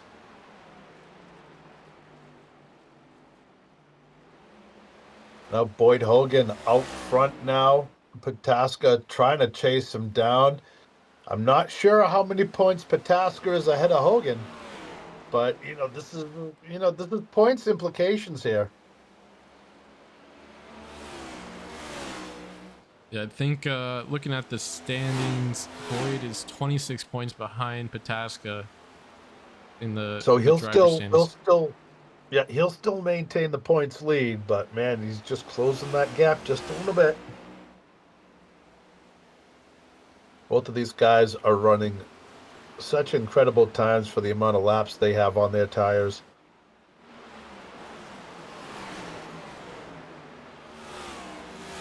I don't think my fastest lap at this New Hampshire track would beat their slowest lap tonight. You see Austin Brooks trying to work on Joe Stafford again. Oh, and he got loose again. No! He just that bottom lane does not work for the 33, and he again slides back. Now he has Adam Gilead on his rear bumper here. Yeah, he just frosted his cupcakes going to that corner there. That thing got way sideways. Somehow managed to hold on to it. We saw a car at the beginning of this race Same type of situation, other end of the track. Car broke way loose, overcorrected, and it shot him right up into the wall. Lucky that didn't just happen to him. Hogan bleeping out one more time, but he's out front, so it's not bothering anybody. Pataska doing everything he can to chase him down. He's running out of time, only 11 laps, 10 laps this time by. Yep. Justice is behind him, a little over 3.5 seconds, and he's pushing real hard, but I don't know if he has time to catch these cars in front of him. But either way, it's going to look like a great podium finish for him. And there's your leaders, Pataska chasing down Hogan. Both of these cars are entering the turn at two different locations, and they're running two distinct lines. But if you notice, they both end up in the same lane as they're driving off the corner. Seems like that 17 car comes down the track and he's diamonding the corner a lot more than Hogan has to. And Hogan kissing off the wall there. 9 laps to go now. Now Pataska was blinking. See, it happens to everybody. Both of these cars, I think both cars are starting to get a little bit tight. Starting to drift up a little bit more in the nose. Tire wear probably not starting to, well, it might be an issue for somebody like me. I don't know about these guys. Both of them have proven time and time again how fast they are with old tires, and it doesn't matter either way. You've got what you got at this point. You're certainly not going to come down for a pit stop no matter what happens. Not with 7 laps to go. And man, that 17 car is looking good through the corners. He's going to be tough to be able to. I just don't think he's got what it takes to catch up to that 96 car. Yep, 7 laps to go now. About a second and a half now. Looks like Dallas might have had a little bit of a slip there. Yep. So Boyd's lead really opening up here. Last win for Boyd Hogan was at Darlington Raceway. So it's only gotten 1 win on the season. Would love to get another one here tonight, and he's 6 laps away from doing so. Just has to keep that car pointed straight, and his race here at New Hampshire Motor Speedway should be his. Kind of working our way through the field. Dallas Pataska pretty securely holding on to the 2nd position. Tyler Justice kind of had an up and down night, but he did float back through the field a bit, but now up in the podium position, 3rd position. Daryl Hahn up 11 spots, sitting P4, so great run for him in that 3 car. Yep, Joe Stafford up 12 spots to round out the top 5. Adam Gilliat, moving back 3 spots from the start of this race, so did qualify pretty strong. Still a top 10 finish for him. Austin Brooks currently sitting 7th spot. Jeff Chandler up 11 total spots. Top 8 finish for him if he can keep that car pointing the right direction. But 4 laps to go now for Boyd here. And he's looking smooth despite the cutouts there. Hopefully his router can hold on for 3 more laps here.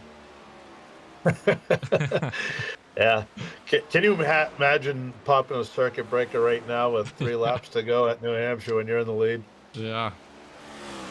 Yeah. If you ever go to New Hampshire and you're going to be camping at the track, the night before the race, head on up a couple more miles up the street to White Mountain Speedway. Watch the race in there. Great little track, little 1/3 of a mile. Fun night there. I love that place. And then the next day you go, at the end of the night, you go back to your camper and you watch everybody run on Sunday. 2 laps to go now for Boyd Hogan. Pataska kind of fading away now, almost 2.5 seconds behind Hogan. That's allowing Justice to start catching up a little bit. And Justice is starting to see blood in the water, but I don't think he has time to catch him, no matter what happens. And if he pushes too hard, he's just going to lose it. And there's that white flag. Barney waving the white flag. 1 final lap here at New Hampshire. Boyd Hogan looking strong through corners 1 and 2. Clean exit here on 2. And just a couple of corners left, and Boyd Hogan will be the winner here tonight at New Hampshire. Guys floating through the corner. What a great night for Boyd Hogan. And Pataska, he had a great night too. Crossed the guys line. out Boyd front. Hogan with the win tonight. Pataska falling in second spot. As we mentioned earlier, Justice taking that third and final podium position. A great drive from the entire field. I believe there was 6 cautions. A lot of hard racing, side-by-side racing. But really just mostly clean racing across the field. This was by far one of the best races that I've seen in a while. Like you said, there weren't many cautions and a lot of clean side-by-side race. And some of the other leagues, you get cars side-by-side as much as you did tonight, and you're going to have 15, 20 cautions. But that guy right there, 96, Boyd Hogan, needed a win tonight, needed to finish up front, and he did. Unfortunately, the guy he's chasing was right behind him.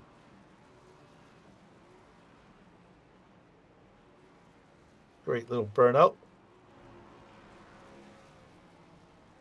Yeah, and we just trying to find you got to remember that pass that Boyd had on the outside. They were able to take put Johnny in the middle between Pataska and Hogan there down the front stretch.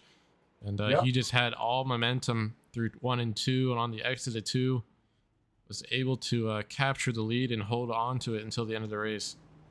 But I don't know, I didn't ask about post-race interviews. We'll see exactly what they want to do with that. Let's see. Well, I will tell you what, Mr. Hogan, you need to work on your burnouts. I know it's been a while since you've been in victory lane, but man, what kind of race? Oh, it's a Subaru, isn't it? Is that a Subaru? Oh, wait a minute. Oh no, that was a Camry. Congratulations again to Boyd Hogan. Impressive victory. Trying to find I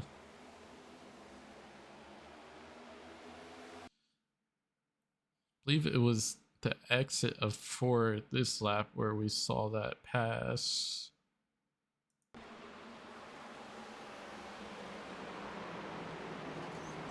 Oh, He was able to get. Oh wow, yeah, Johnny just got a little bit loose, allowing Pataska and Boyd to. Oof, man. That was awesome. Hogan had. His car was working well in that higher line, and he was able to get on the throttle a lot earlier than the other 2 guys, and he got such a run off of turn 4, and man, he was running like a freight train. Yeah, this was extremely close between Pataska and Hogan here. I didn't really even notice this, but yeah, Boyd has him cleared there, so just I think Pataska kind of said, "Where did he come from?" yeah. I think that surprised him. Yeah, we'll go on board here But with he had just such a head of steam coming off that corner. Plus, the 83 car wiggled and moved down the lane, which was perfect for Pataska. I mean, for Hogan on that outside lane. You see Pataska down on the inside. Barely see Hogan up top, but yeah, just an absolute power move. Pataska probably thought that was the 83. Oh, right. Yeah, potentially. Yep. All right. Well, let me see some tires on there. Yep. Good old New Hampshire Speedway. Interviews here. Very impressive race tonight by these guys. Impressive finish. A lot of side-by-side racing. I can promise you there's not that much side-by-side racing in the real race. This was a fun race to watch, fun race to call. Can't thank them enough for having me tonight. Do it again next week. We'll see if we're all done or we're going to be talking to these guys. Waiting. Okay, yeah, we're doing post race here. So let me go ahead and pull our third place driver, Tyler Justice, into the booth here. Mr. Justice, you're in the booth. You got us? Yeah, I got you, man. Hey man, so pretty up and down night for you. I remember calling the race. You seemed to be floating back and up through the field, but ultimately able to take the third position. How did the car feel? Did you get any adjustments in? Just walk us through your race. Yeah, it was tough the whole night. I haven't been on the sim in like 3 weeks, so I had Mm. 0 laps, and I was out there just trying to figure it out. And that first run, I forgot that we don't do cautions at the stages, so I went hard that first run and blew the tires off of it, and didn't realize we weren't going to have a caution to save me. So, kind of put myself behind the 8 ball right there. But no, I was just trying to figure it out. I kept blowing the right front off of it, and just couldn't really settle in and click off good laps there. But yeah, we were able to get third there somehow. I don't know, but I got in a wreck there, like 50 to go, and had like 3 minutes of damage, and Mm. realized that I wasn't going to drive up through there, so I decided to take two, which a couple of other guys did too. But it gave us some decent track position there, and was able to hold them off. Was running a line of the B car book down there in 3 and 4, just trying to find something different because whatever I was doing wasn't really working. I could maintain a little bit back there in like fifth or sixth, but other than that, I couldn't really go anywhere. So I was just trying to, give myself some track position there at the end, and luckily it worked out, and we were able to hold them off and get a decent finish out of it. Gotcha, man. Well, great drive tonight. So this is our first race here for 5-star. I mean, obviously you're a very fast driver. I know you do a lot of stuff with the Xfinity. Were you not around this entire season? Because I was pretty surprised to see you not being one of the playoff drivers. Yeah, I mean, I've been in and out. Like, there's been a few races that I missed here and there, just Got it. random Okay. things I couldn't show up. So, yeah, we haven't ran the full season, but I mean, we've ran a good bit of the races. So, just trying to be here when I can, and luckily tonight was one of those nights, and try to make the most out of it. Absolutely, I hear you. Well, Bill, you got anything for Tyler here? Tyler, is there anything different you would have done for tonight's race? Practice maybe. I mean, that probably would have helped a little bit, but just didn't really have any time this week to put in some laps, and I really don't like this track in particular, so it's hard for me to put test laps in. But it wasn't bad. I mean, they did a good job with the setup, and we were able to get 1, 2, 3 there. I didn't see where all the other guys finished at, but it was a decent showing for everybody, and just glad we were able to get third there. It seemed like we were stuck in like 6th to 8th the whole race and got caught up in that wreck. So luckily, we're able to make a strategy call there on pit road to give us some track position and got us up there. And these cars, all you got to do is hang in your spot and dirty air, block the dirty air behind you, and and sometimes it'll work out. So Yeah. Well, congratulations on a great run, especially with the company that you're in this series. thanks, man. I appreciate it. Yeah. Will we see you next week at Kansas, or you just kind of Oh yeah, Okay. 100%. The plan is to finish the rest of the season out. We'll see what happens, but yeah. All right, man. Well, again, great job on the third place finish tonight. And we'll see you next week at Kansas. All right, man. Appreciate it. That was Tyler Justice. I forgot to tell him to change. 1 sec. Let me pull him back. Tyler, sorry, I pulled you back in just because I do this thing when the driver has the wrong number on their car. You see, it makes my job very hard as a commentator to call a race when you have the wrong numbers. So please get that updated for me. If you want. Well, I'm gonna blame Cosman there because I messaged him like 4 months ago to get my paint ready, and I ain't heard back from him. I need to message him. So yeah, I had a different scheme on, so that's my fault. That's not as. I think there was like another set of drivers that had the wrong number, but there was an actual 30. There's two 33s on the track basically, but yeah, that would be awesome, man. You have. Yeah, sorry, I know that makes it tough. All right, peace, brother. All right, man. Again, that was Tyler Justice, driver of the 77 on the track, but the 18 in the league. Hopefully he'll get that updated and we'll go by 18. But next up, our second place driver, Dallas Bataska. Pretty strong race most of the night. Don't think he got caught up in any incidents. Just was not able to get the lead there as they were working their way around Johnny down the front stretch. We'll get him in the booth here, and we'll take a look at that replay and get his perspective here. Dallas Pataska, you're in the booth. You got us? Yes, sir. What's up? Hey, so I do have a replay queued up, and I'll watch it with Boyd too, but this was that final restart here. Actually, I'm completely lying. I completely missed it. Let me back up just a bit. On the exit of 4 here, you and Boyd take Johnny 3 wide. I saw him get loose. Were you aware of Boyd having the run he did on the outside?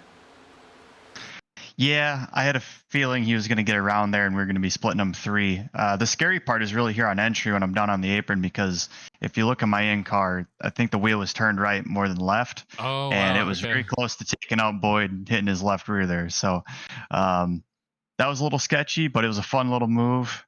It was a little dicey there because I wasn't sure where exactly Boyd was. I was kind of guessing based off how aggressively Avila was running down on me. But thankfully, it all worked out. You know, here we are. Yep. And I mean, you so earlier you stayed out. The rest of the field pitted, and you were on older tires, but you were able to hold on to the lead for a long time. Was dirty air or clean air in your case just that dominant? For sure. And I mean, I expected more guys to stay out, honestly. There's not a lot of fall off here. The wear, as long as your balance is in a decent spot, you're good for a long time.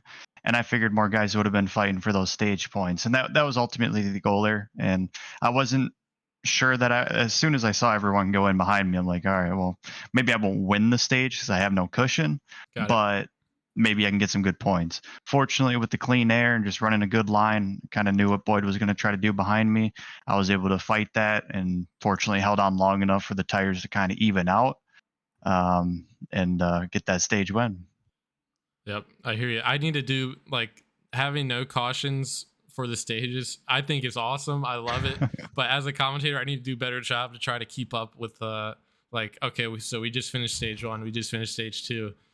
When it stays green, it's kind of easy to just kind of skip over it. But Bill, you got anything for Mr. Pataska here? Dallas, impressive run. I mean, what were you doing to your tires that you could run as many laps as you could? You did one of the longest stretches on green flag tires that I've ever seen at New Hampshire. Just, being smooth is everything. Just making sure I wasn't cooking the tires or sliding in any way. Really, on exit, the cars were, my set was pretty loose. I ran something a little bit different from the rest of the guys tonight, but it was pretty free, rotated, but I knew that we were going to be moving around a bunch. So between brake buys and just changing lines, being in dirty air, the tires last. They don't really get too warm around here, especially with the recent updates we've had in the latest 2 builds or so.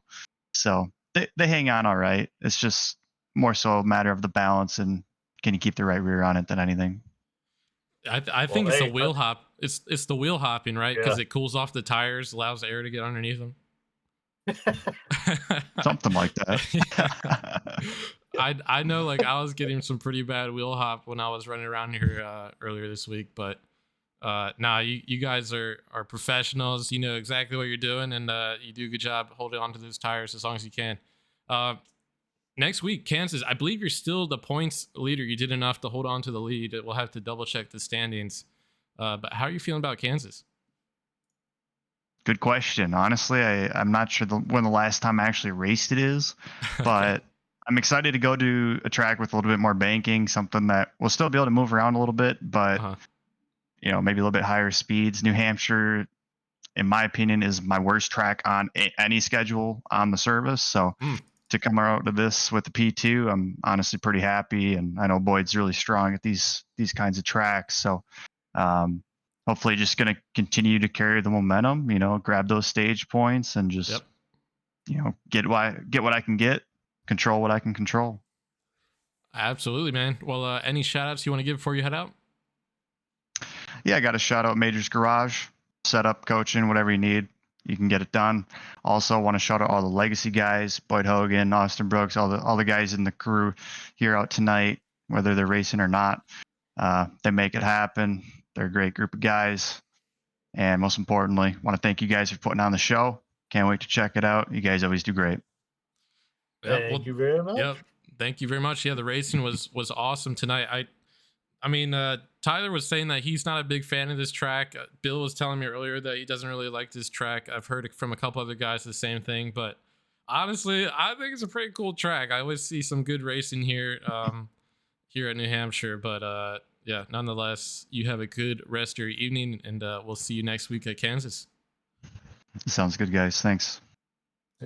That was Dallas Pataska, driver of the 17 car, coming home P2 tonight. Had a great race most of the night. Just was not able to put the exclamation point on the end of this thing, but P2, nothing to sneeze at there. Last but not least, we have Boyd Hogan, driver of the 96 car. We'll get his opinion here on this late race pass from the outside lane. Let's pull him up into the booth. Mr. Hogan, your booth, you got us? I gotcha. Hey man, so if you take a look at my screen share there, I have this this late race pass. You and Dallas here take Johnny 3 wide down the front stretch. Were you pretty confident that you were going to come out with the lead after 1 and 2 here? I wasn't confident I was gonna make it off a 4. I thought he was just gonna stuff me in the fence there. That's when Yeah, he gave we me were the just- room. I was like, I guess, but we I were didn't just know. talking to Dallas there, and he said he was pretty worried that he was going to come up and swipe you there because he had no idea where you were. But looks like you guys were yeah, able to make it through okay. yeah. I didn't know. I didn't see Dallas at first because like there's no 3 wide call still in iRacing. I don't feel like I didn't hear it anyway. So it was like, all right, well, I'm getting clear of Johnny. So I threw it in like I was just by myself, and then it was like, oh damn, Dallas. Yeah, I mean, I'm surprised you don't have a live spotter. This is 5-star Cup Series, so maybe you should look into that. Yeah, it's the racing up front is hellacious sometimes. Like it's a war, and I think the most laps led to came down to like 1 or 2 laps with Dallas or Johnny. Yep. Yep. So damn, that was Well, that's I crazy. will tell you this, Boyd. This was a fun race to call. I'm not a big fan of this track, and usually the race in here isn't the greatest. But you guys put on a hell of a show. A lot of side-by-side racing. It was all clean. It was just such a great race. Yeah, I've been thinking about it for a while with this because obviously what happened with the previous league happened and that got blown up and destroyed. But the rest of the we got and some we've had come in like Jeff and Johnny and um, Gordon, all those guys. Like it's just a good group, and everyone's. I mean, we're all racing the hell out of each other, but it's been respectful. It's been good. So we've Yep. been pretty clean most of the year. It's been fun. Yep. It was real fun to watch. Congratulations on another win. Every time I see you race, you win. Every time I call a race, you win it. So, I think I'm your good luck charm. This is just your second you win, though, closed right? up. Yeah, it's Yeah. been. There's been everything under the sun that's got in the way. We should probably have a few more, but I mean, it's hard to win, honestly, in the series. Like you saw it earlier. Like Yeah. whoever got out front at the end with 50 to go, that was probably who was gonna win. Whether it was Johnny or Dallas, myself, Justice, if he was clean, probably same thing. Like it's Yeah. Well, it's Avila, hard. You got to think. speaking of Avila had. clean, sorry, go ahead, Bill. I was about to say Uh, uh, a bad joke, so you can go ahead. Avila had a great run tonight. He was really tough, but he got bit by the snake. I don't know if you saw that, but I think he was faster than Dallas. So I think he Oh, kind of dodged a bullet. Yeah, it was gonna be. Well, I mean, like I said, we were 3 wide coming off. What was it? Lap 2 of the restart. Was the yeah. first lap? I It was think one of them. Johnny That's- stayed out. Had a little bit older tires, but yeah, he definitely got loose when Yeah. he was between you guys there. Yeah, yeah, it was gonna be. It felt pretty evenly matched, but Johnny definitely had. I think his stuff was driving a little better than ours was tonight. We didn't. We didn't have the best balance all the way up. Even at the end there, it could still be better. But I mean, that's basically that's what you're gonna get here every week. You Well, always need a little more. I was gonna say, speaking of clean driving, are you gonna pass the post-race drug screening? Because I know that is definitely something needed to confirm the win. Well, I know I won't. The car will pass tech. The car will pass tech. I don't know if I will. We'll see. All right, man. Well, any shout outs you want to give before you head out? You can say no. It's okay. Yeah. Nah, I gotta. Um, yeah, I gotta thank everyone at Legacy for sure for. Oh, my stuff's kind of laggy, but for helping out and doing what they've been doing. Everyone's been working hard, and the results have been slowly coming, so that's been good. And everyone for coming out for 5-star for the last 6 months or so. It's been some of the best racing I've been a part of on the sim, and I was in pro in 22. Like I don't. Yep. There's not really much better racing I feel like on the sim right now than what we got and the guys that we got. So that's a testament more to them than anything. So Yeah. appreciate them for coming out and you guys for putting on the show too. I appreciate the hell out of this and Yeah, absolutely, hopefully we man. can get Well, get it's some been a long sponsors time on. coming. Yep. I mean, I know Yeah. I butchered a ton of fucking names tonight. Like I probably I said Adam Gilead's name wrong like 10 times, but you know, the more we call y'all's races, the more we get familiar with the cars and the numbers. Oh yeah, make sure Yes, the sir. guys have the right numbers on their cars, because that's super frustrating. I already called Yeah. Tyler out for it, but we'll see if we can get that squared away. But Yeah. yeah, we're super excited to be here. Super excited to call the races, and if they're all even a little bit like this one, we should have a great time. Yeah, Yeah. this was a lot of fun. Yeah, I think the point system too will kind of keep it interesting even when things are boring. So well, hopefully that's a good time. I appreciate y'all doing it. Yeah. Well, Hopefully we can get some sponsors together and have next season be a good one. yeah. Well, I'm really excited because again, just how clean the racing was. The racing format with having stages but not having stage cautions. I think that is the greatest thing that's come out of Canada since Poutine. So just the whole deal with this league, all the different rules that you have, the one guy getting eliminated at the end of the race is just a great concept, and I love it. And with the driving skill that we saw tonight, we saw some talented drivers out there, and it was throughout the entire field. We saw a lot of good battles. So this is going to be a good league. I can't wait to be a part of it next year. Yeah, I'm looking forward to it. It's definitely been growing and getting better here the last couple months. So that's kind of why it was like, all right, we gotta make a push to get it pretty legit. So I appreciate y'all putting on the show, and I know with you guys on the call, it's usually gonna be a good one. So Well, hopefully we thank did you. our part. Well, All like right. I said, Boyd, if you want me to come out of the booth and come racing, you know, just give me that call. I'm here for you. All right, I appreciate it. All right, man. Well, great win tonight, and we'll see you next week at Kansas. Thank you. Get that internet fixed. Yeah, it's been bad. All right, Yeah. peace, man. But Yeah, their internet will get better when they become the 51st state. Shots fired.